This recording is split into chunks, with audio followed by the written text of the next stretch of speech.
Oi, pessoal. O próximo trabalho do Hércules vai ser pegar o cinturão, o cinto da Hipólita, que é a rainha das Amazonas. Ela é filha de Zeus, aliás, filha de Ares, e vai ser morta por Hércules. Vou ler um pedacinho aqui desse dicionário, né, que vocês conhecem, dicionário da mitologia grega, a respeito das Amazonas. Elas são um povo de mulheres descendentes do deus da guerra, Ares, e da ninfa Harmônia.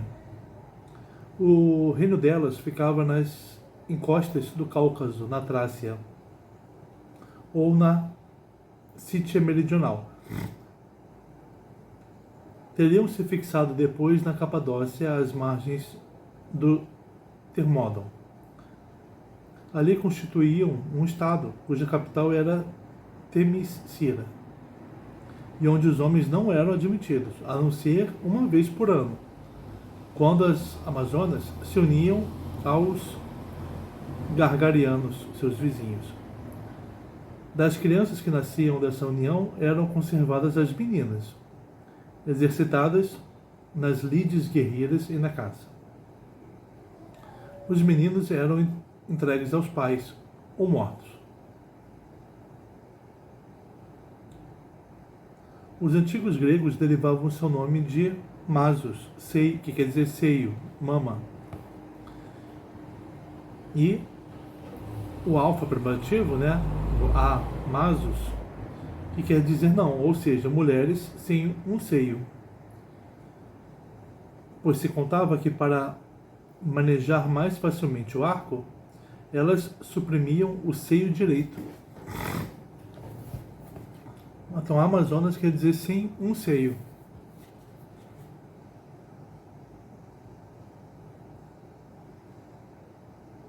Porém, as representações das Amazonas não trazem sinal dessa mutilação. Então, atribui-se a elas a fundação de diversas cidades, né, entre elas Esmirna, Éfeso. Chegaram até a ilha de Lesbos. Diversas lendas contam os combates sustentados pelos heróis gregos contra essas estrangeiras. Então, diz aqui que elas combateram na Lícia contra o Belerofonte, invadiram a Ática para vingar-se da morte de Antíope, irmã da rainha Hipólita delas. Elas queriam se vingar de Teseu.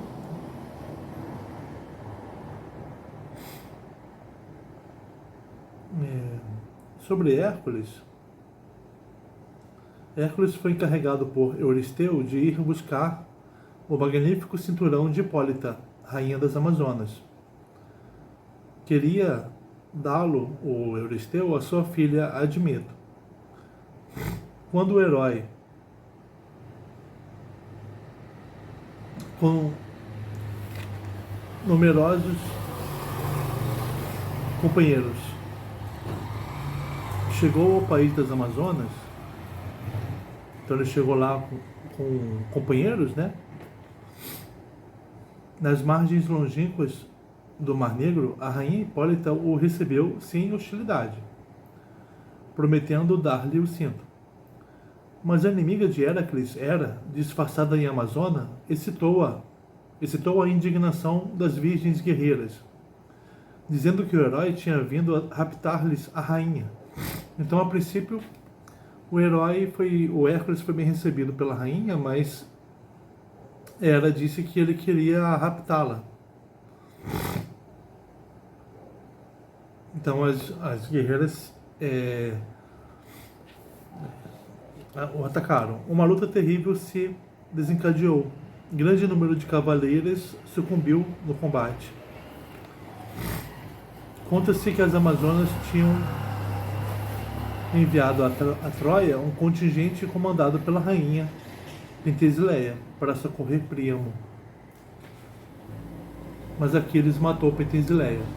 Então elas chegaram a quase participar da guerra. Mas Príamo matou a Pentésilea, a rainha. As Amazonas veneravam a Ártemis, a deusa caçadora, que tinha com elas tantos pontos de contato. Para Ártemis, elas construíram o grande templo de Éfeso.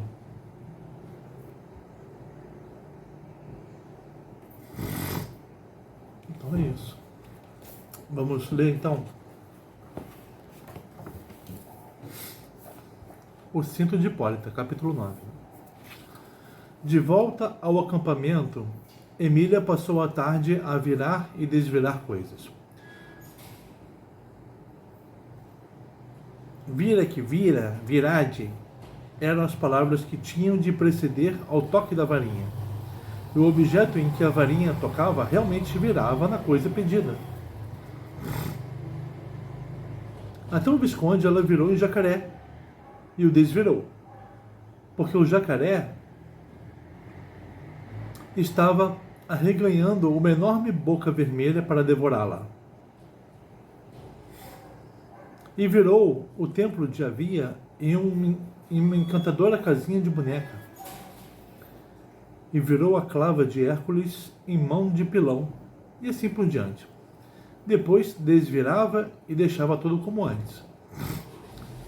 Enquanto isso, Hércules, de mão no queixo, seguia matutando no 9º trabalho que Euristeu lhe havia imposto: ir ao reino das Amazonas conquistar o célebre Zóster, da rainha das Amazonas, isto é, o cinto que Ares, ou Marte, dera a Hipólita, e ela usava como distintivo de sua realeza.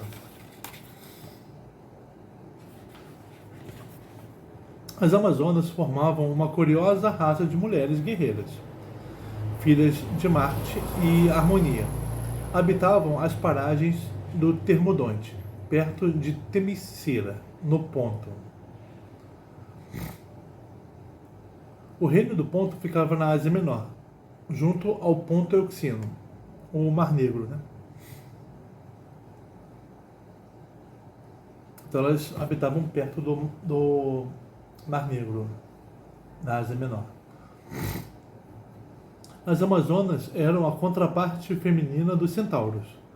Não que tivesse metade do corpo cavalo, metade do mulher, mas, como só andassem a cavalo, pareciam formar com os cavalos um só corpo. Em seu reino não havia homens, só mulheres, e valorosíssimas, as maiores guerreiras da antiguidade. Desde mocinhas comprimiam o seio esquerdo de modo a atrofiá-lo. Para quê? Para não atrapalhá-las no lançamento das flechas. Aqui ele falou que elas comprimiam o seio esquerdo, né, para atrofiá-lo. Não disse que elas cortavam, né, aquele seio. Além de valentíssimas, eram de grande beleza e trajavam-se à moda dos bárbaros, vestes bem justas no corpo, barrete frígio, bombachas diferentes das dos gaúchos. Para a defesa traziam um escudo redondo, e como armas o arco e o dardo. Homem nenhum entrava no reino das Amazonas, e o que ousasse fazê-lo era imediatamente destruído. Vinha daí a preocupação de Hércules. Como sozinho invadir aquele reino e arrancar da cintura de Hipólita um Zóster que a não abandonava nunca? E Hércules pensava. Por fim, resolveu levar bons companheiros. Só com a ajuda de outros heróis poderia conseguir alguma coisa. E pensou em Teseu, Peleu, Télamon e outros grandes amigos. Peleu talvez seja o pai do Aquiles, né? Télamon, o pai do Ájax, do escudo grande, né? Tinha, pois, antes de mais nada, de procurar esses heróis e propor-lhes a aventura. Mas moravam em cidades diferentes. Procurá-los todos e discutir o assunto era empresa demorada. Hércules chamou Pedrinho. Escute, tenho de reunir vários amigos para a aventura das Amazonas. Isso vai exigir uma série de viagens Há uma série de terras. O melhor me parece que eu parta sozinho. Depois de formar o meu bando, venho buscar vocês. Hércules partiu em primeiro lugar para Atenas, em procura de Teseu, o herói da Ática. Os pica-paus ficaram sozinhos. O primeiro dia se passou numa viração furiosa. O virade, não parava. Até o ribeirão Emília virou num pastorzinho da Arcádia, que não sabia falar, apenas murmurejava, como murmurejam os ribeirões. E Pedrinho, que nunca fora um menino adulador, estava agora todo amor e cuidados com Emília. Como não adular uma criaturinha armada de tanto poder? E por mais absurdo que isso pareça, até Juno lá no Olimpo começou a ter medo de Emília, segundo informações do mensageiro de Palas no dia seguinte. Acabo de chegar do Olimpo, disse ele. Palas está radiante com a nova derrota de Hera no caso da mudez. E me disse que já agora nada tem Emília a recear das peças da deusa. Se o leão for lançado contra Emília, ela o recebe com uma varada e transforma no que quiser. Mosca, borboleta, pão de ló, aquela varinha de condão é realmente um prodígio. Mas é bom que ela saiba de uma coisa. Todas as varas de condão possuem um poder limitado. A de Emília só dá para 100 viradas. Depois das 100 viradas, torna-se uma vara comum, como as de marmelo, que só servem para surrar crianças. Avise-a disso. Ao saber da limitação de sua varinha mágica, Emília quase chorou de desespero. Com a brincadeira do vira-vira, ela já tinha gasto quase todo o poder da vara mágica. E de maneira tão boba, meu Deus! Virando até pedregulhos do chão, pedacinhos de pau, moscas. Pelos cálculos do Visconde, só devia haver na vara umas 30 viradas de resto. Quer dizer que Emília tinha desperdiçado 70 em puras bobagens. Cumprir-lhe-ia agora poupar com o maior ciúme as restantes. E Emília, com um suspiro, guardou na sua canastrinha a vara de condão já quase no fim. Depois perguntou ao Visconde. Que é condão, Visconde? Às vezes a gente leva usando uma palavra toda a vida sem saber certo o que é. O sabuguinho explicou que a palavra condão vinha da palavra persa kondo, que quer dizer sábio, o adivinhador. De modo que na língua portuguesa, condão significava prerrogativa, privilégio, graça, dom. E vara de condão queria dizer vara de adivinhar. Mas a minha vara não adivinha, objetou Emília. Vira só. Adivinha sim, respondeu o Visconde. Quando você diz vira que vira virade, ela adivinha o que você quer e executa a ordem. Todos engoliram a explicação. Lá pelas 5 horas, estavam os 3 sozinhos ali no acampamento, à espera de meio-meio, que saíra em procura de frutas e queijo para o jantar. De repente, que é aquilo lá? Exclamou Pedrinho apontando. Parece uma meninada. Era realmente uma meninada que vinha naquela direção, uma molecada de Micenas. Vinham correndo numa gritaria. Já sei! Berrou Emília. Souberam da minha vara e vêm atacar-nos. Numa das viradas, ela havia virado um besouro em menino. E como naquela afobação se esquecera de desvirá-lo, o menino fugira e fora contar à molecada de Micenas a prodigiosa história. Os moleques ficaram no maior assanhamento e vinham em bando conquistar a vara. Que fazer? A resistência era impossível, pois se tratava de um bando de 20. Recurso único, virá-los em qualquer coisa. Mas para virar 20 meninos era necessário gastar 20 viradas. E das 30 viradas que ainda sobravam na varinha, só ficariam 10. Emília berrou. Não quero gastar quase todo o resto das minhas viradas com esses moleques à toa. Não quer? Disse Pedrinho. Pois então, muito pior. Eles nos derrotam e tomam a vara. e você fica reduzida a zero. Emília, na maior aflição, compreendeu que tinha de ceder. Mesmo assim, pensou num jeito de economizar uma virada. Pois está bem, vou virar 19 moleques. O 20º, você atraca-se com ele. Um aguenta 2. Pedrinho declarou que 2 ele aguentava. Ela que virasse 18, que ele dava conta dos 2 restantes. Desse modo, bastavam 18 viradas. Emília ainda ficava com 12 viradas na varinha. Os moleques já vinham bem perto. Já se ouviam perfeitamente seus gritos. A vara de condão é minha! Berrava um. É minha! Berrava o outro. É de quem pegar! Berrava a maioria. Tal qual a molecada do século XX que corre atrás de balão queimado. Se os moleques de Micenas pegassem a vara, iriam espatifá-la. Exatamente como os moleques modernos espatifam os balões caídos. A virada. E no que é que os viram? Perguntou Emília. Em moscas, sugeriu Pedrinho.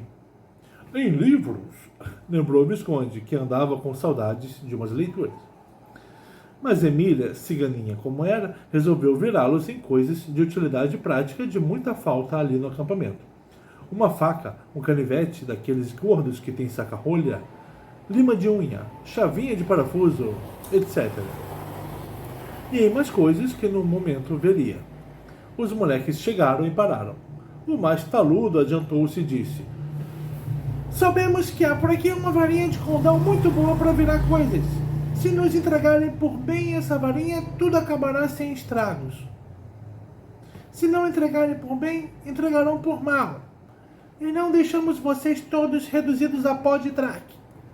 Emília ainda correu os olhos pelo campo, na esperança de avistar meio a meio. Com o centaurinho ali, talvez lhe fosse possível economizar mais umas viradas. Não vendo sinal de meio a meio, respondeu ao insolente ultimato do moleque. A vara está aqui. Venham tomá-la, se são capazes. Viro a todos vocês em sapos horrendos. A ameaça tonteou os meninos, mas como prudência não é coisa que existe em moleque de rua, o chefe do bando avançou para arrancar a varinha das mãos de Emília. Ela, porém, mais que rápida, cantou: Vira que vira! E transformou-o em canivete. E com a mesma presteza virou um segundo em faca. E deu uma varada no terceiro, virando-o em tesourinha de unha. Enquanto isso, Pedrinho achatava 2 com os seus tremendos golpes de cowboy de cinema. Emília virou um quarto em rolinho de esparadrapo, lembrando-se da falta que isso fizera no dia da cortadura do dedo. E foi virando os outros. Meio a meio apontou lá longe, mas muito tarde. Não tinha mais tempo de ajudar na guerra. Estavam completamente derrotados os moleques de Micenas. Em vez deles, só se viam por ali, espalhados pelo chão, os objetos de uso a que a vara mágica os reduzira. 19 moleques, 19 objetos. Isso porque, no calor da luta, Emília dera também uma varada num dos 2 já derrotados por Pedrinho. Avé! Avé! Evoé! Berrou a vitoriosa criaturinha, enquanto recolhia as preciosidades. O canivete de saca-rolha, a faca, a tesourinha, o rolo de esparadrapo. Só havia escapado um atacante, mas lá estava nocaute, com Pedrinho ajoelhado em cima de seu peito e a berrar. Conheceu, papudo? Pensa que Pica-Pau tem medo de molecada grega? Que festa foi aquilo? Emília, radiante como a deusa Palas, examinava um a um os objetos. Sua canastrinha nem dava para tanta coisa. Depois fez a conta das viradas restantes na varinha. Tinham sobrado 11. Ótimo! Com 11 viradas na vara, quanta coisa não poderia fazer no futuro? E o Visconde? Ninguém havia prestado atenção nele durante o calor da luta. Que é do Visconde? Berrou Emília. Foram encontrá-lo caído no chão a gemer. Que houve, Visconde? Que gemidos são esses? Estou ferido, disse ele com a voz fraca. Parece que me quebraram a perna. Emília ergueu. O Visconde caiu de novo.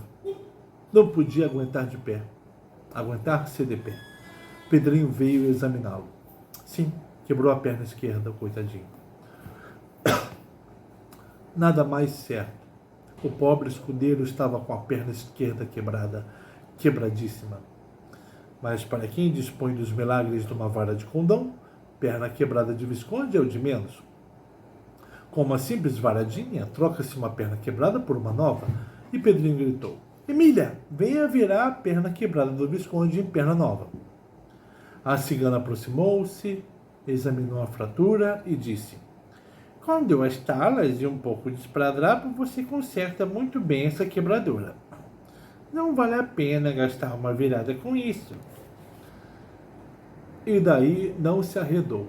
Por mais que o menino insistisse, a ciganinha não se animou a gastar uma virada no concerto do Visconde.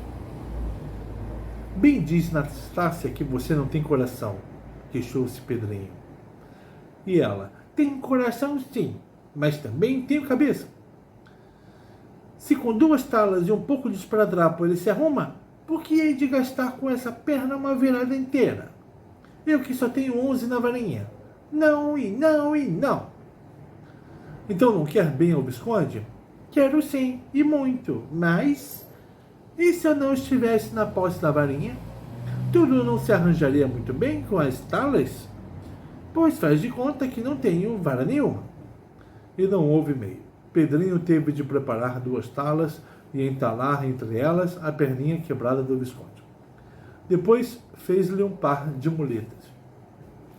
O moleque nocaute ainda estava ali, sob a guarda do centaurinho. Que fazer dele? Soltá-lo era perigoso. Voltaria correndo para Micenas, avisava lá o povo e as complicações poderiam ser terríveis. Os pais iriam dar queixa ao rei Euristeu, e nada mais natural que o Antipatia mandasse uma escolta ajustar contas com eles. A solução era conservá-lo ali. Chamava-se Melampo, o jovem prisioneiro, muito vivo e ar de reinador. Pedrinho propôs-lhe um negócio. Soltar nós não soltamos, porque você vai lá e conta tudo e temos complicações. Os vencidos na guerra são prisioneiros de guerra, mas não queremos abusar da nossa força. Somos de bom coração e boa vontade.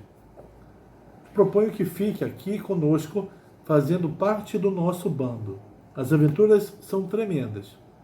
E contou a história dos 8 trabalhos de Hércules já realizados com a ajuda deles. E agora vamos seguir para o reino das Amazonas em busca de um tal cinto de uma tal Hipólita. Quer ir conosco? Perguntar ao menino daqueles se quer tomar parte em aventuras é o mesmo que perguntar a gato faminto se quer bofe. Melampo aceitou a proposta com o maior entusiasmo. E para animá-lo ainda mais, Pedrinho disse: Para começo, pode dar um galope por esses campos montado em meio a meio.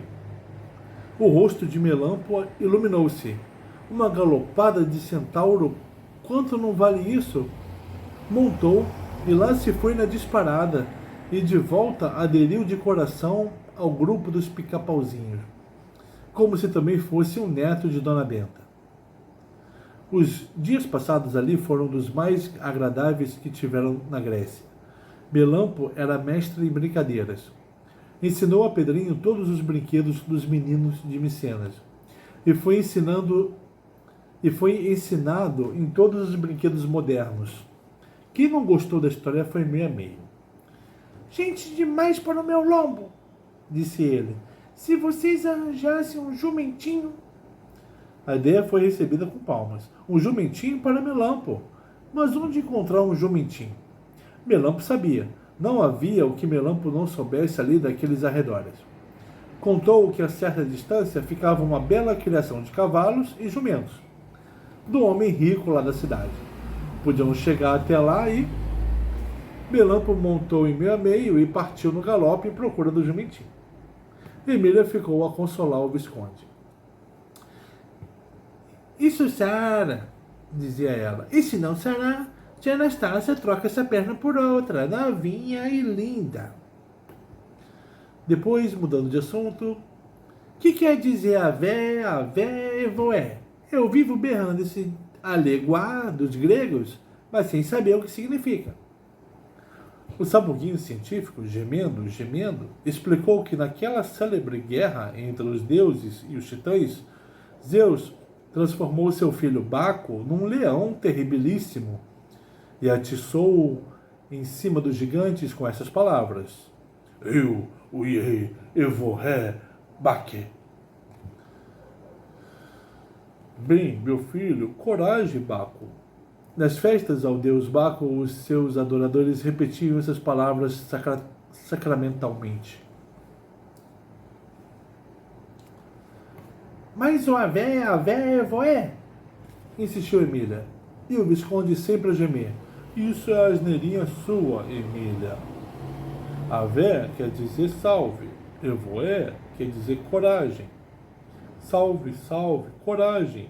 É asneirinha sua, Emília. E o ave da Ave Maria também é salve? Sim, tanto faz dizer Ave Maria como Salve Maria. Ai, ai, ai, como está doendo a perna.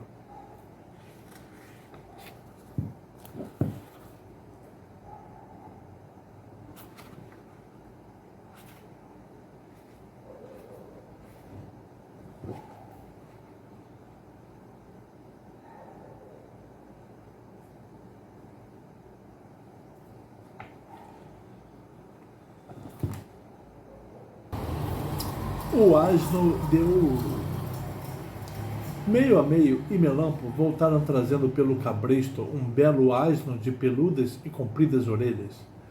E antes de apear, já, Melampo gritou para Pedrinho: Não foi necessário furtar jumento nenhum lá da criação do tal homem. Encontramos este sem dono logo ali adiante. Todos correram para ver. Emília achou-o com muito ar de burro falante. Por que ar? Tem ar até de falar, disse Emília.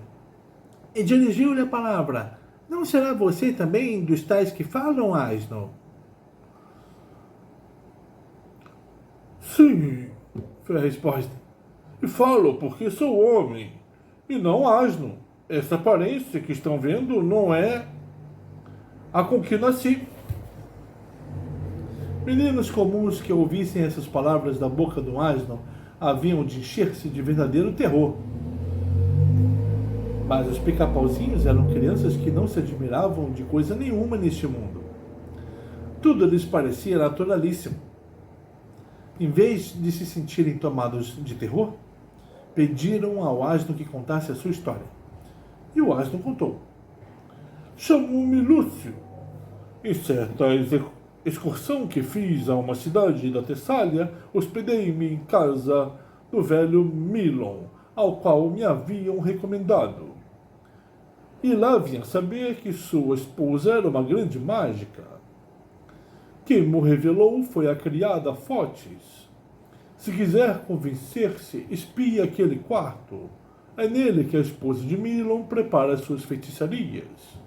Espiei e vi a velha esfregando-se com uma pomada. E logo se transformou em coruja e saiu voando pela janela.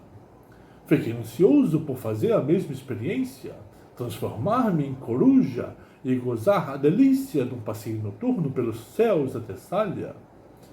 Com a ajuda de Fotis, penetrei no quarto da feiticeira e lá dei com uma bela coleção de potinhos de pomada. Cada uma transformava uma pessoa numa certa coisa. Peguei na que me pareceu pomada de coruja e esfreguei-me todo. Mas, ai de mim, eu havia errado de potinhos e a pomada que passei no corpo me transformou em asno em vez de coruja. Meu desespero foi enorme. O que fazer? Fotis me disse que só havia um meio de perder aquela forma e readquirir o aspecto humano. Essa forma, né? Porque ele é asno ainda.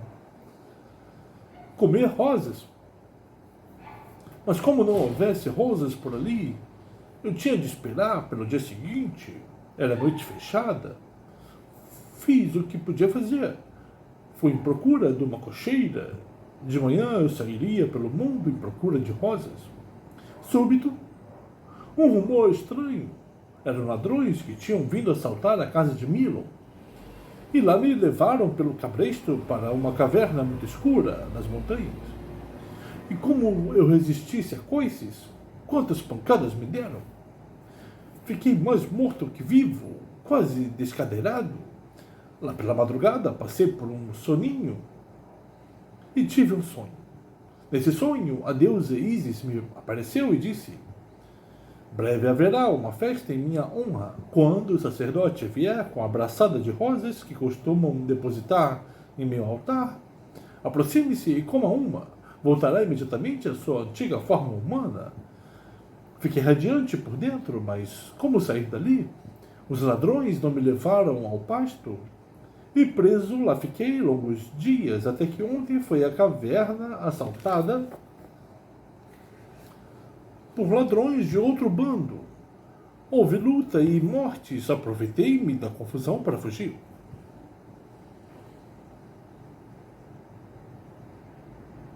E foi pegado por meio a meio, não é assim? Exatamente, eu vindo pela estrada, quando me surge à frente esse centaurinho. Murchei as orelhas submissamente, pois que pôde fazer um pobre asno diante do centauro, e agora estou aqui. Pedrinho ficou radiante. Dispor de um asno para conduzir Melampo já era uma grande coisa. Mas dispor de um asno falante era 1000 vezes melhor. E propôs-lhe um negócio. Nós não somos daqui. Somos do mundo moderno, lá do sítio de vovó. Viemos para tomar parte nos trabalhos do famoso Heracles. Conhece-o? O asno respondeu que não havia na Hélade quem desconhecesse o grande herói. Pois é isso, somos companheiros e ajudantes de Heracles. Já estivemos em 8 trabalhos e agora vamos caçar o cinto da Hipólita, a rainha das Amazonas. Proponho um negócio.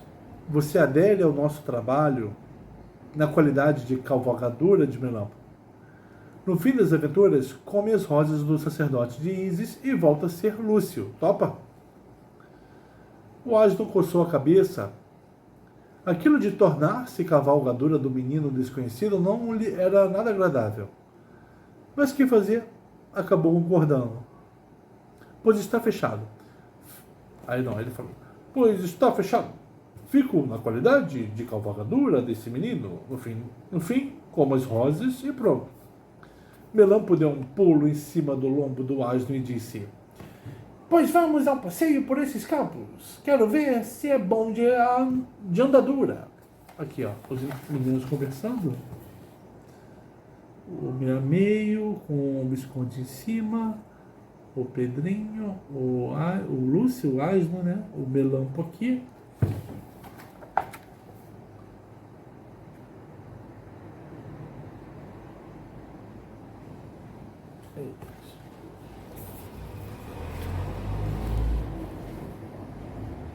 O asno resignou-se. Não tinha prática nenhuma de levar cavaleiros em seu lombo. Trotou desajeitadamente. Levou esporadas do calcanhar de Melampo. Mas como fosse muito inteligente, breve se ajeitou às suas novas funções de cavalgadora. Estavam nisso quando Hércules apareceu. Vinha com um fulgor de satisfação nos olhos. Ao ver aqueles personagens novos, um asno e um menino desconhecido, fez cara de ponto de interrogação. Emília explicou. Esse é o Melampo, nosso ex-prisioneiro de guerra e agora amigo. E este é um tal de Lúcio, que em vez de pomada de coruja, usou pomada de quadrúpede. Hércules não entendeu. Foi preciso que Pedrinho tudo explicasse miudamente. Depois contou que havia sido muito feliz em sua excursão. Estive com Teseu, Peleu, Télamon, Saulon e outros heróis. Todos aderiram ao meu plano de ataque às Amazonas e estão a preparar-se. Vim buscar vocês. Amanhã partiremos. Vamos nos reunir em Temícera, no ponto. Teseu ainda continua lindo, indagou Emília, que na aventura de Creta muito se impressionara com a beleza do herói. Sim, respondeu Hércules. A beleza de Teseu é quase divina. Encontrei-o em Atenas, às voltas com um touro capturado nos campos de Maratona. Sabem que touro era? Ninguém sabia. Aquele mesmo que pegamos em Creta e Euristeu soltou.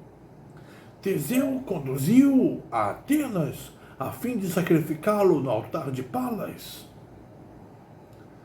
E o meu escudeiro? Perguntou Hércules, notando a ausência do sabuguinho. Não o estou vendo. Pedrinho contou a história do assalto dos meninos de Micenas, a luta à vida, as 19 viradas na varinha, o aprisionamento de Melampo e, por fim, a desgraça do Visconde.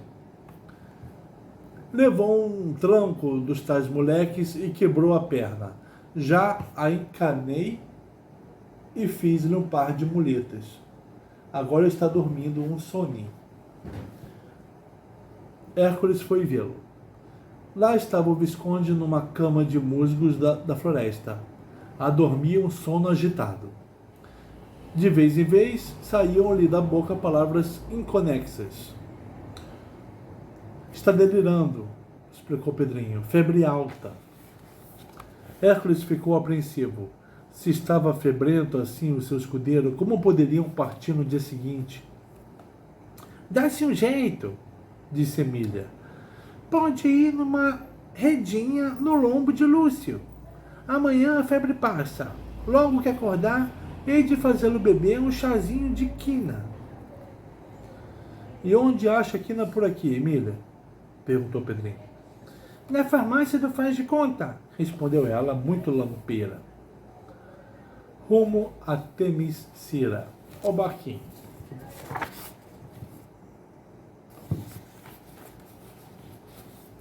Hércules tinha de ir por mar até ao ponto Euxino, que era como então se chamava o Mar Negro de hoje. Por lá ficava o tal reino do Ponto, perto da Capadócia, a terra de São Jorge. Próximo de Temícera, a capital deste reino, é que devia reunir-se para a aventura das Amazonas os amigos convidados por Hércules.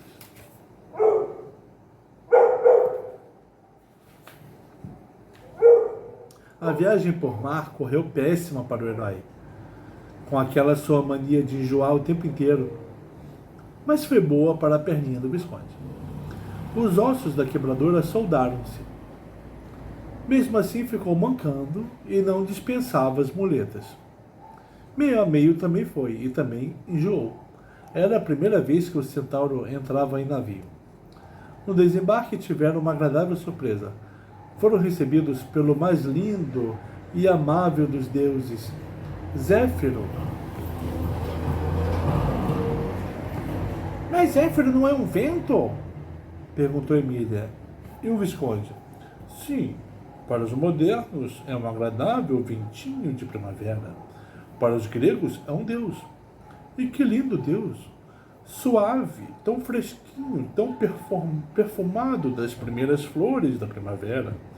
Tem lindas asas de borboleta e a fronte cingida de uma coroa de primaveras. Olha o Zéfiro.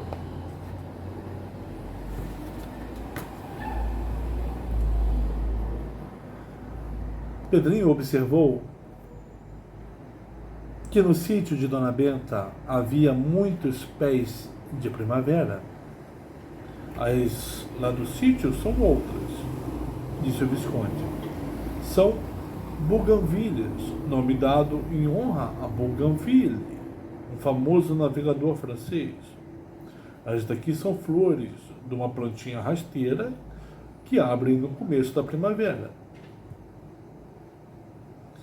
Zéfiro usa na cabeça violetas e primaveras das daqui. Tem um corpo diáfano. Que é diáfano?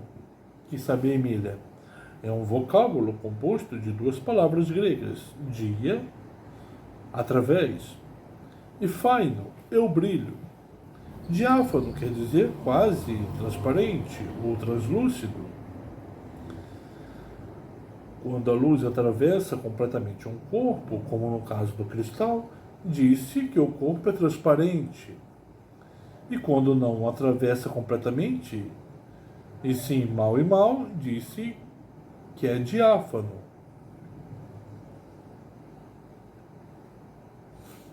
É quase transparente. O Visconde explicava as coisas tal qual Dona Benta havia aprendido com ela. Muito bem, disse Emília. Zéfiro tem um corpo diáfano. E que mais? Muito rápido e leve. Desliza pelo espaço graciosamente, com uma cesta de flores na mão. Daí os perfumes que vai espalhando a sua passagem. Zéfiro casou-se com Clóris, a mesma divindade que os romanos chamavam Flora, e é o pai de Carpo, uma das três graças. Quais são as outras? Essas lindas divas têm nomes variáveis. Chamam-se Aglaia, Tália e Eufrosina, segundo diz o antiquíssimo poeta Hesíodo em seu poema sobre os deuses. Outros dizem que são Cleta, Pasiteia e Pito. Outros que são Faena, Egêmona e Auxo. Outros que são Talo, Auxo. E esta, Carpo, filha de Zéfiro.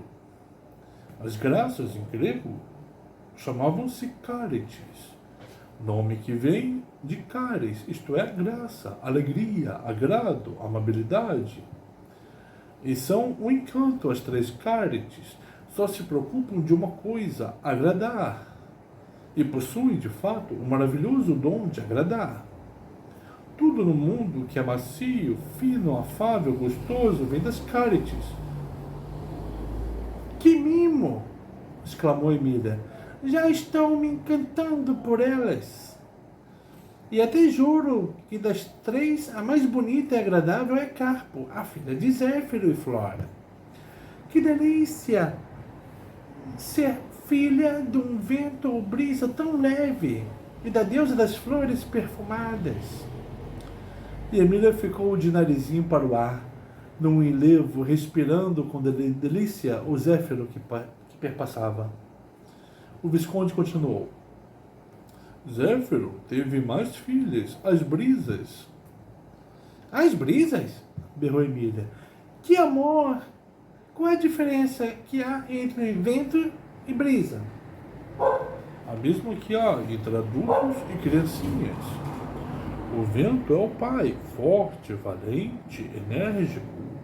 A brisa é uma menininha de 3 ou 4 anos que só cuida de brincar. E eu que sou? Eu que sou? Brisa ou vento? O Visconde olhou bem para ela e respondeu. Você, às vezes, Emília, é um verdadeiro pé de vento. Enquanto assim conversavam, a bordo da barca de vela, o pobre herói de bruços na morada, com os olhos muito brancos, vomitava as tripas. Pedrinho olhava com expressão condoída. Mas não haverá um remédio para tanto enjoo? Nossa viagem vai ser longa.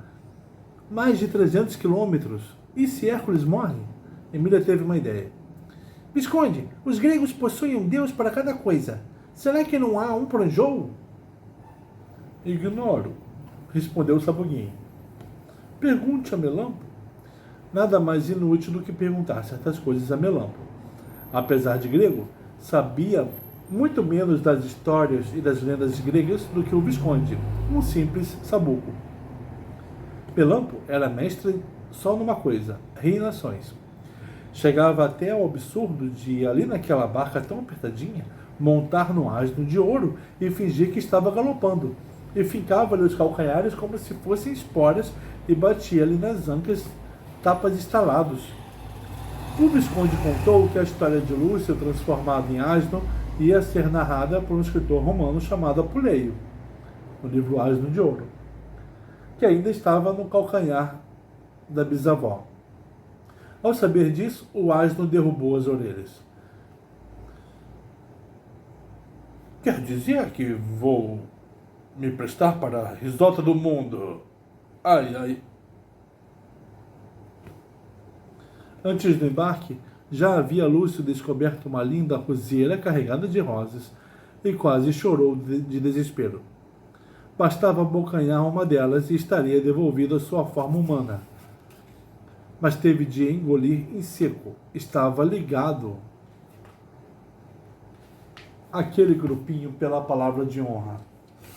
O pior era que sua função ali se resumia a uma coisa: funcionar como besta de carga de um moleque de Micenas.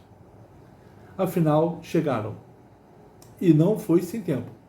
Hércules parecia Tony Galento quando foi tirado a braços do ringue. Teve de apoiar-se meio a meio para não cair. O Visconde aconselhou-lhe um repouso de 2 dias em terra. Sim, acrescentou Emília, porque desse jeito, Lelé, se aparecer por aqui alguma dessas amazonas, quem perde o cinto é você. E apontou para a pele de leão invulnerável. Depois da luta contra o leão da Nemeia, o herói nunca mais abandonara a preciosa pele. Pedrinho encarregou-se de procurar um sítio adequado ao repouso de Hércules. Escolheu um grupo de árvores cuja sombra ficou sendo o sanatório. Lá, a vítima do enjoo se deitou e regalou-se com a delícia de sentir-se em terra firme. No dia seguinte, Hércules amanheceu quase bom. O chazinho que lhe deu o Visconde era um porrete para herói enjoado, como disse Emília. Melampo fora bater papo com os viandantes lá na estrada. Perguntou-lhes se os outros heróis já estavam em Temícera. Ninguém sabia de herói nenhum. Quando o menino contou que fazia parte da comitiva de Héracles, o qual estava no sanatório, descansando de sua viagem por mar, todos espantaram-se. E um deles, o mais corajoso, foi fazer uma visita ao herói. Encontrou-o estirado à sombra da árvore, comendo um carneiro assado. A fome já havia renascido. Emília explicou. Ontem parecia um bacalhau de porta de venda. Hoje até fome tem. Chegou tão descadeirado, pobre. O Visconde supôs que o descadeirado se referia a alguma derrota em luta. O Visconde não, o visitante.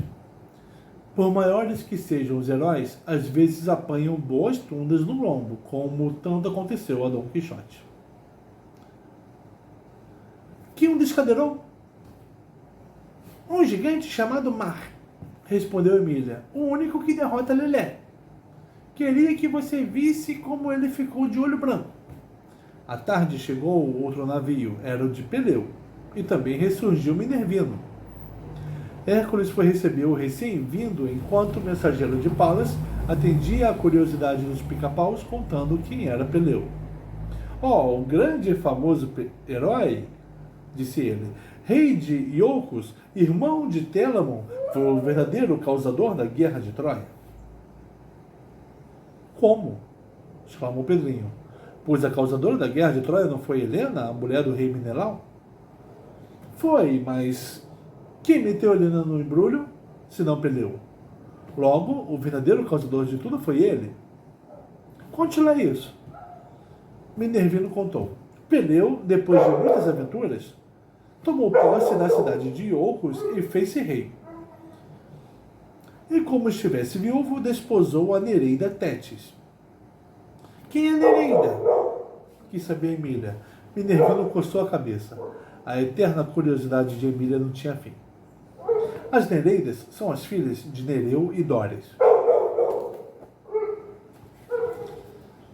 As Nereidas personificam as particularidades das ondas, o movimento, a cor, o barulho. Glauce é a Nereida do azul, Thalia, a da cor verde, Simodeceia, a do barulho, Dinamene, a dos movimentos rápidos dos vagalhões. Pois bem, Peleu casou-se com Tétis, lá na gruta de Quiron, no Monte Pelion. Foi um dos mais importantes casamentos da antiguidade. Até os deuses vieram assistir à cerimônia e trouxeram os mais lindos presentes.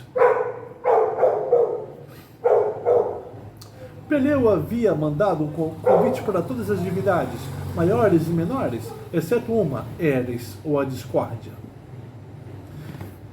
E estavam no melhor da festa quando a terrível Eris surgiu. Chegou e colocou em cima de uma pedra um pomo de ouro com esta inscrição: a mais bela. Aquilo era uma provocação aos três grandes deuses ali presentes, Juno, Palas e Vênus. A qual fazer-se a entrega do pomo? Como decidir qual das três é a mais bela? Tornou-se necessário um julgamento.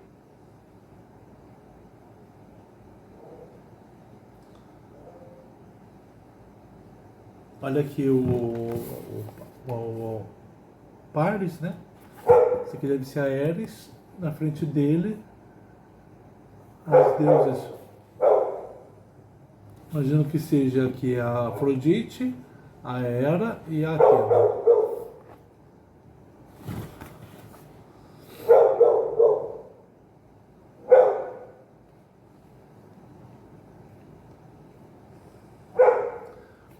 Convidam para julgador ao jovem Paris, um príncipe filho do rei de Troia. Paris olha para as três divindades e entrega o pomo a Vênus. E fez muito bem, disse Emília, porque Vênus é a deusa da beleza. Isso pensamos nós, mas Juno e Palas não tinham a nossa opinião. Roíram-se por dentro de ódio, e quem pagou foi Troia. Para se vingarem do julgamento daquele juiz, provocaram a guerra entre os gregos e os troianos, da qual Troia saiu completamente destruída. Se não fosse Peleu apaixonar-se por Tétis e promover aquela festa, não teria havido guerra de Troia. Ele falou essa história, né, da escolha do Paris, né, pelas deuses. Por quê? Tinha chegado Peleu ali, né, para a missão junto do Hércules.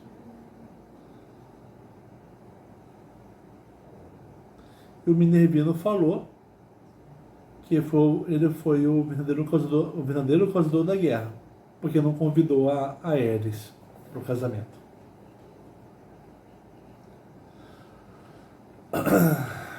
Tá.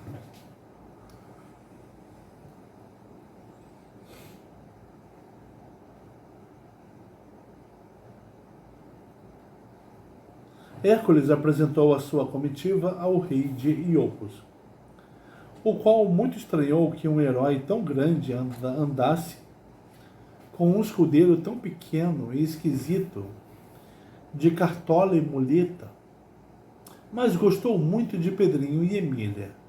Ao saber da atuação desta nos casos do javali do Elimanto e do gigante Anteu, suspirou. Quanto desejava eu dispor de uma dadeira de ideias assim. Minha vida tem sido das mais atormentadas porque sempre me faltam boas ideias nos momentos decisivos. E este asno? É Lúcio, gritou Emília. Um homem que virou asno porque no escuro do laboratório da feiticeira errou de pomada. E fala como gente, senhor Peleu. Quer ver?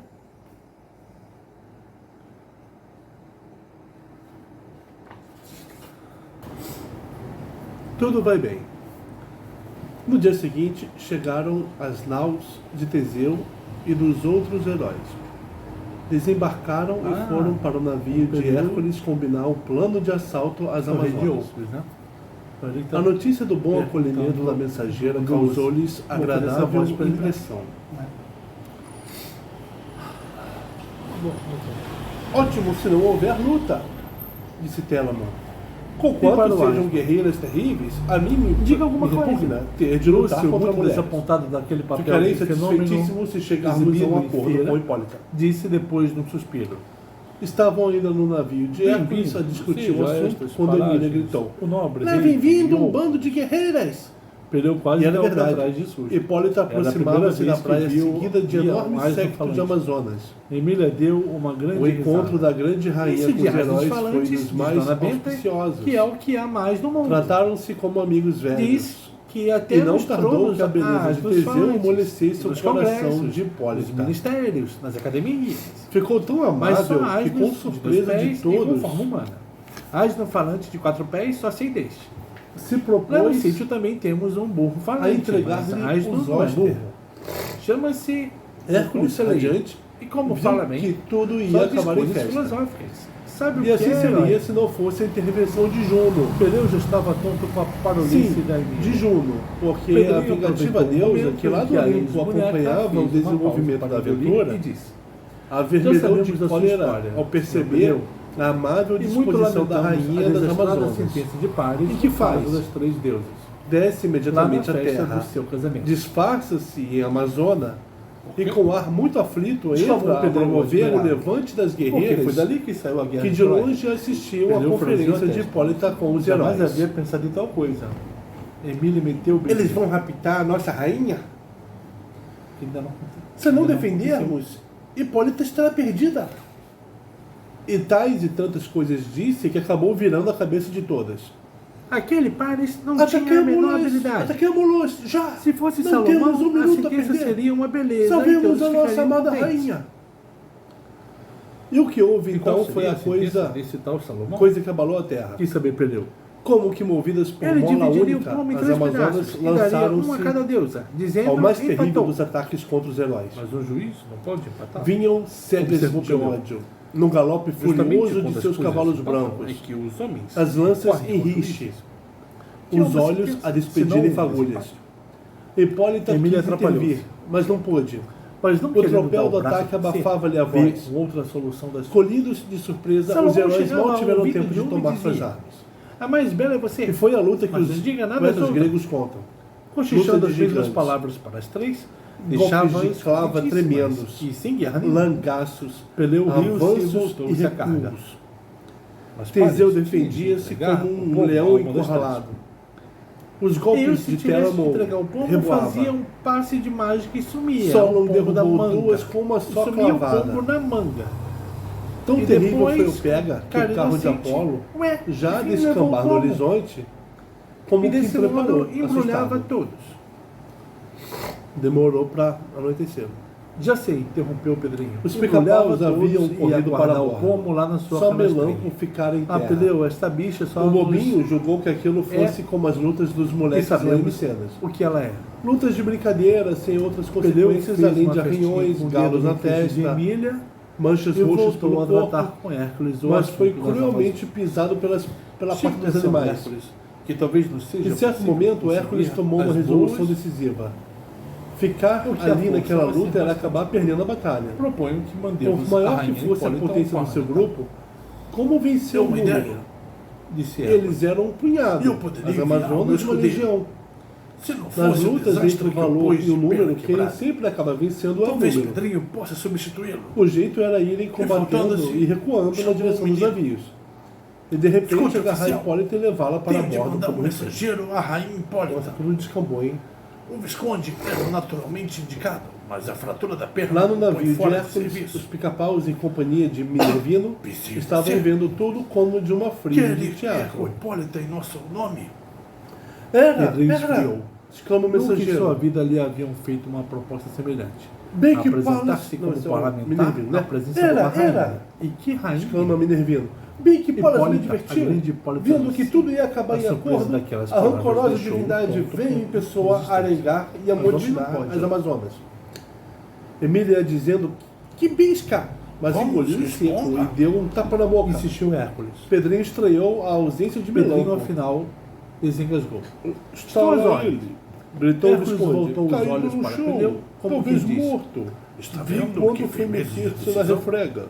Para o O menino. combate continuava cada vez mais furioso, Redigir a mensagem. mas os heróis já estavam Logo recuando. depois partia Pedrinho. Defendiam-se montado em como leão, leões e recuavam. Recuavam na levando no direção dos bolso a navios. mensagem de Hércules, Súbito. Peleu e Hipólita. Hércules, que durante toda a luta não se afastara de Hipólita, agarrou-a pela cintura e voou para o navio. Não, Hércules Seus escreveu companheiros a também Hipólita. abandonaram a luta e se sumiram nas naus. Formosa rainha das O desapontamento invencíveis das Amazonas foi imenso. Incumbidos estamos Não de uma tinham empresa contado que com aquele muito golpe nos veste. estratégico. Apresentar ao rei Euristeu o vosso Em Campo Zóster. Raso eram poderosíssimas. Mas que poderiam Altos fazer contra os interesses heróis humanos e refugiados a divinos bordo? assim o querem. Hércules berrou Mas da longe de alvorada. nós a ideia de Livre-nos, usar da violência valorosas contra a guerreiras. rainha das formosas guerreiras. Entende-vos, valorosas Assim guerreiras. sendo, Venham esperamos comigo, que nos um precioso conceda rei, encontro, o Hipólita. assunto possa ser De discutido. bom grado a libertarei. Respeitosamente beijam Deposerdes a as mão armas. da rainha das Amazonas. Peleu As e Amazonas Hércules entreolharam-se como que indecisas. Que fazer? Evidentemente, o estilo da mensagem denunciava o erro de Peleu. Uma delas, a mais feroz de todas, Hércules era ali no golpe. Hércules justamente era a ali que no golpe. as havia amotinado, Apenas, gritou que não deporiam as Pedrinho lá armas, se foi no que galope, lutariam depois até o de fim, muito andar, que pressentiu sinais de abordariam mudança. as naus. Meio a meio, disse É ele. ela que fala. Parece que estamos chegando. Observou Minervino. Sinto um cheiro de Conheço-lhe estrebaria toda a no mar. voz. E Deve Emília haver correu a muito cochichar cavalo para no reino Hércules, dos Amazonas. que aqui estava O estimulando Centaurino as outras, concordou. era a Era Seu boa ótimo Deus, faro disse-lhe que a menos de O meia herói légua compreendeu encontrariam tudo a e primeira falou de Amazônia. novo para as E guerreiras. assim foi. Vencida a meia légua, ouviram um Sei trote. quem vos amotinou no E momento logo em depois que deram tudo com uma guerreira obtínhamos amazona. de Hipólita pacificamente, Aspecto hostil e lança Mas sei também erguida. que de nada valerá essa Pedrinho intervenção. empalideceu, mas dominou. A grande Palas me Quem protege leva missões como e a dele permitiu-me não pode capturar a vossa fraquear. grande rainha.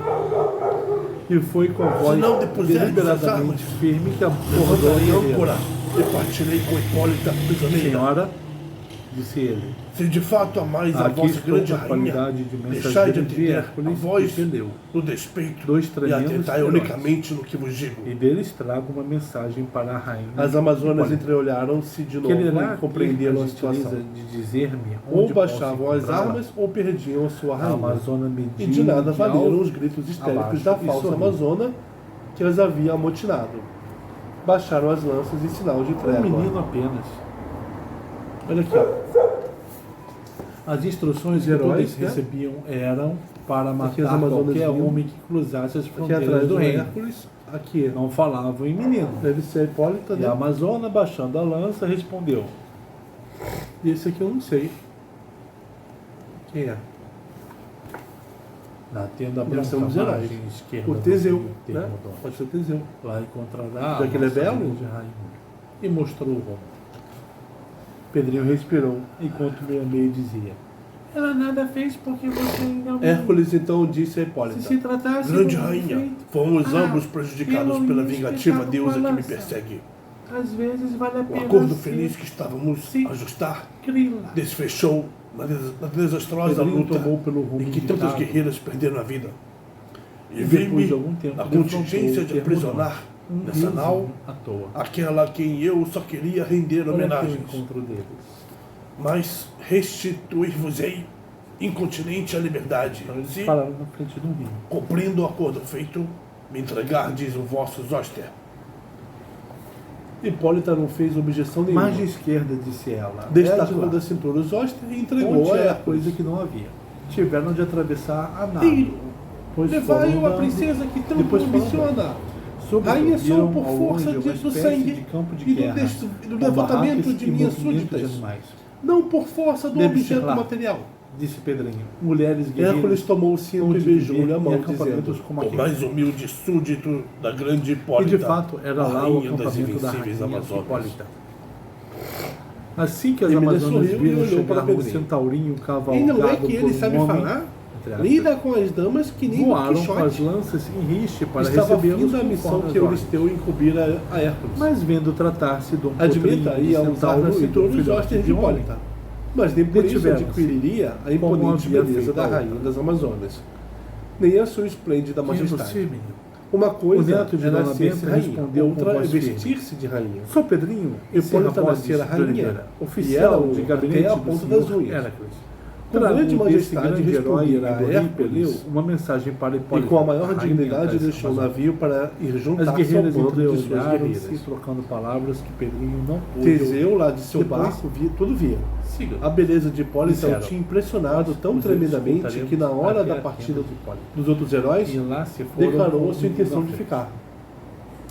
Que estranho Ficar? daquelas criaturas. Exclamou Que Peleu com fortes espanto. E que aspecto belicoso. Sim, Hércules Acostumado aprisionou a ver nas Hipólita e Hipólita mulheres do aprisionou meu século coração. XX. Já não poderei viver sem ela. Seres delicados. Horas depois, os graciosos. navios levantaram ferro. Pedrinho, todos menos o de Teseu. espantava-se O do herói da porte Ática imponente ficou e e da casou-se com rija Hipólita. musculatura das Amazonas.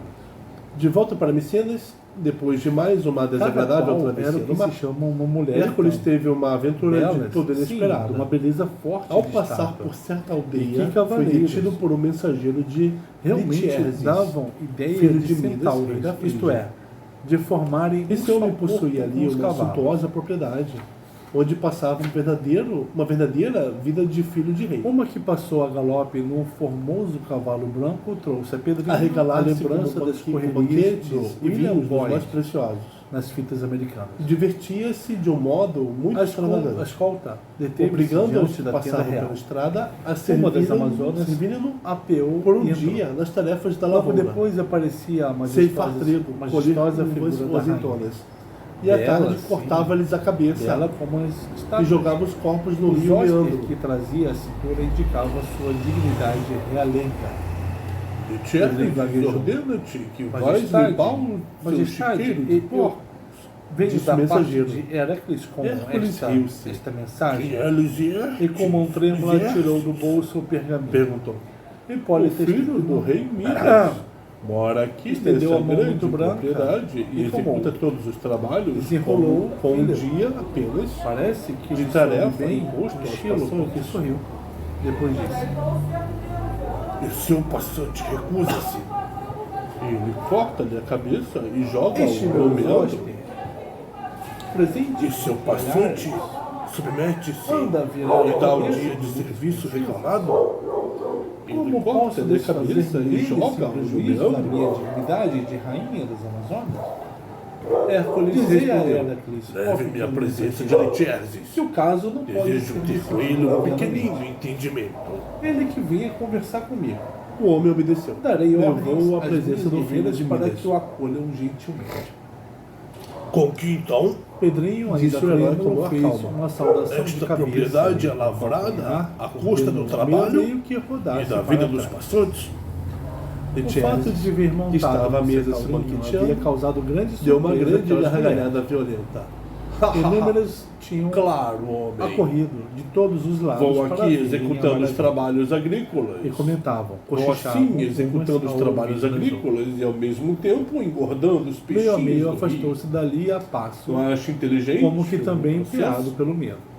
Mas assim que Hércules se viu a engasgou certa de distância, cólera e, disparou agarrando na o mão. malvado, cortou-lhe a De volta cabeça com a ao própria acampamento, faca deu Pedrinho com que o filho a do rei se Hércules servia. o E desempenho foi de jogá-lo sua no missão, rio Meandro, dizendo: transmitindo-lhe Os com peixinhos toda devem estar fidelidade sequiosos as por esta palavras sobremesa. de Hipólita. Hércules Pedrinho olhou para assombrou-se Pedro. com a facilidade Parece com que que na tudo Grécia bem. os heróis mandavam Se a gente para rainha o nos mundo marcou um encontro, roubar, é matar, que não está hostil. tudo coisas naturalíssimas. Hércules matou aquele filho de rei e lá prosseguiu na viagem como se não houvesse havido coisa nenhuma. E nada de polícia, inquérito, processo, júri, promotor, juiz, sentença, cadeia. Tudo muito rápido e expedito. O Visconde observou que nos tempos modernos havia a justiça organizada, mas ali a justiça eram os heróis. Eles andavam à caça dos maus, como lá no mundo moderno faz a polícia. E pegava-os, liquidava-os com a maior simplicidade. Que era Hércules, afinal de contas, senão a justiça em pessoa? Às vezes errava e matava inocentes. Mas que justiça neste mundo não erra? Depois da luta das Amazonas, Pedrinho descera à praia em busca de Melampo e havia encontrado um menino desacordado e muito cheio de machucaduras. Com a ajuda de Minervino, conduzira-o para bordo, onde o deixou entregue aos cuidados do Visconde. O Sabuguinho estava se revelando um excelente médico. Entendia de chás e pomadas como qualquer curandeiro. E assim foi que, antes de fim da viagem marítima, já estava Melampo completamente novo, como se tivesse saído do caldeirão de Medeia. E como ia o asno de ouro? Cada vez mais cheio de suspiros pelo termo daquelas aventuras. Volta e meia encontrava rosas pelo caminho. Uma só que comesse estaria restituída à forma humana. Tinha, entretanto, de respeitar a palavra e permanecer peludo até o fim das façanhas do herói. Ísis, em sonho, lhe falara nas rosas de seu sacerdote. Mas o Visconde era de opinião de que isso não passava de bobagem. Não há diferença nenhuma entre uma rosa na roseira e essa mesma rosa nas mãos do sacerdote. Mas não foi assim. Certa vez, em que o asno de ouro, enfurecido com as esporadas de Melampo, pregou um coice na palavra de honra e comeu a primeira rosa encontrada. Ficou desapontadíssimo. Continuou o mesmo asno de sempre, só que com uma rosa no papo.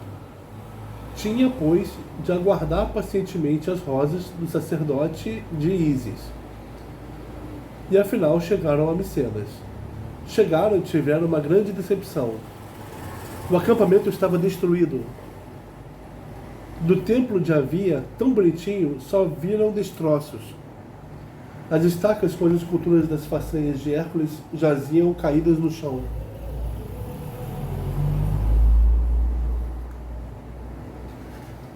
Sem escultura nenhuma. Juro que os moleques de Micenas vieram até cá em procura dos outros e nos escangalharam o acampamento, disse Pedrinho. Só há uma coisa que não muda no mundo: os moleques. Que diferença entre os nossos lá do século XX e esses aqui do século? Que século é esse em que estamos, Visconde? Certeza não tenho, mas calculo que é o de 12 ou 13 antes de Cristo. Pedrinho ficou de olho parado. Depois disse, como que falando consigo mesmo: parece incrível que estejamos a 32 ou 33 séculos do nosso. Isto é, a 3.200 ou 3.300 anos de distância do nosso tempo. Emília suspirou. Uma coisa me aborrece, Pedrinho. É que depois da nossa volta, ninguém vai acreditar uma isca do que contarmos. Dizem logo com aquelas caras muito bobas: é imaginação, é fantasia de criança. E, no entanto, nós estamos realmente no fundo das idades, como diz o Visconde. Com meus olhos estou vendo o nosso Lelé com a sua clava e a sua pele de leão. Estou vendo o Melampo com a sua cara suja. Estou vendo suspiros lá nas tripas deste asno de ouro. Estou vendo Miner. Que é de Minervino? E Emília correu os olhos em redor. Não havia por ali Minervino nenhum. Com certeza voltou ao Olimpo a fim de combinar novas coisas com Palas, sugeriu Pedrinho. Para mim, ele foi mais a ver a cara de Juno, disse a ex-boneca. A grande deusa deve estar com o nariz bem comprido. Chegou até a descer a terra e disfarçar-se em Amazona. E que Amazona? E que ganhou 0, coitada. Aquele coitada de Emília era uma desajeitadíssima e irônica adulação a Juno. Hércules levantou-se para ir a Micenas dar conta ao rei do novo trabalho realizado. Emília gritou: Não vá ainda, Lelé! Deixe-me brincar um pouquinho com os hóspedes de Hipólita. Não havia capricho do diabrete a que o herói resistisse. E lá lhe deu ele o cinto para brincar. Emília juntou na cintura e, pegando numa vara, berrou: Companheiras, vinde rodear a vossa rainha ameaçada de rapto por este bando de heróis. Ataquemo-los! e destruamos-los. Eles querem roubar este presente que meu pai Ares me deu. E avançou para Hércules com a varinha em riste como se fosse lança. Hércules ria-se. Os bois de Gerião. Hércules só voltou da cidade ao cair da noite. Euristeu alegrou-se muito com o cinto de Hipólita. Parece que desta vez não se aborreceu com a minha vitória. Tanto era o empenho de sua filha Admeta em possuir aquele zoster.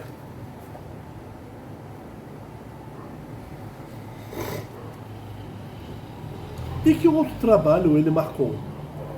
Quer que eu traga para Micenas os bois selvagens do mais horrendo gigante que há nesta Hélade. Um de várias cabeças, Gerião. Já sei, disse Pedrinho. Ele quer esses bois para ter o gosto de soltá-los. Euristeu é o maior soltador de monstros. Só preciosidades como o cinto de Hipólita é que ele não solta. Espertinho. E onde fica esse tal Gerião? Muito longe daqui, na ilha de Eritia, no Mar Jônio. Mar. E Hércules fez cara de vítima. Estava se lembrando dos enjoos. Pedrinho correu a contar aos outros o que tinha ouvido. Mais boi? Exclamou Emília. Como há bois nesta Grécia? O Visconde aproximou-se, toque na sua muletinha. Veio sugerir que o verdadeiro era soltar Melampo.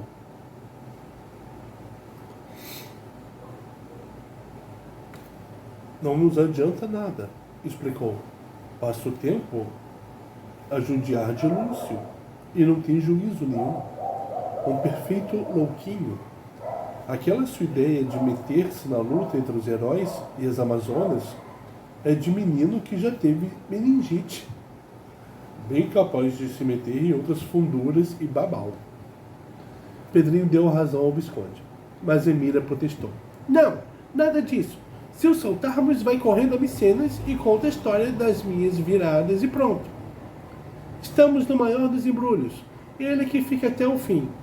Depois da última aventura, nós o soltaremos a ele e ao asno de ouro. O centaurinho vinha no galope com o jantar aos ombros. Todos suspiraram. Emília disse: ando com medo que, de repente, viremos rebanho. Já estou tão enjoada que só de pensar em carneiro já sinto embrulho no estômago. Hoje só quero frutas. E mandou que Melampo montasse no asno e fosse em busca de frutas. Figos, maçãs, morangos, o que houvesse. Melampo foi, mas como não encontrasse fruta nenhuma pelas redondezas, teve a ideia absurdíssima de ir procurá-las na feira de Micenas. E lá foi pilhado pelo seu pai e agarrado de modo que Lúcio voltou num trote, muito sem jeito e de lombo abanando. Que é de Melampo? Indagou Pedrinho, já com pressentimento nas tripas. Foi ao mercado em busca de frutas e lá o pai o agarrou. Era a pior coisa que podia acontecer. Pedrinho ficou pálido como cera. Estamos perdidos. Daqui a pouco vem cá o exército inteiro do Antipatia nos assaltar que nem uma Alemanha. E como é? Tem de prevenir Hércules. O herói também não gostou daquilo. Ficou no ar, sem saber o que fazer. Chamou Emília. E agora, figurinha? Agora? Disse ela. O remédio é um só. Partimos já.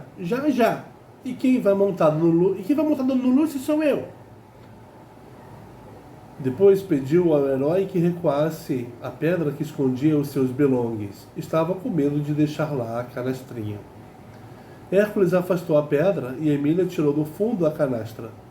Abriu-a e guardou lá dentro mais uma lembrança. A mensagem a Hipólita.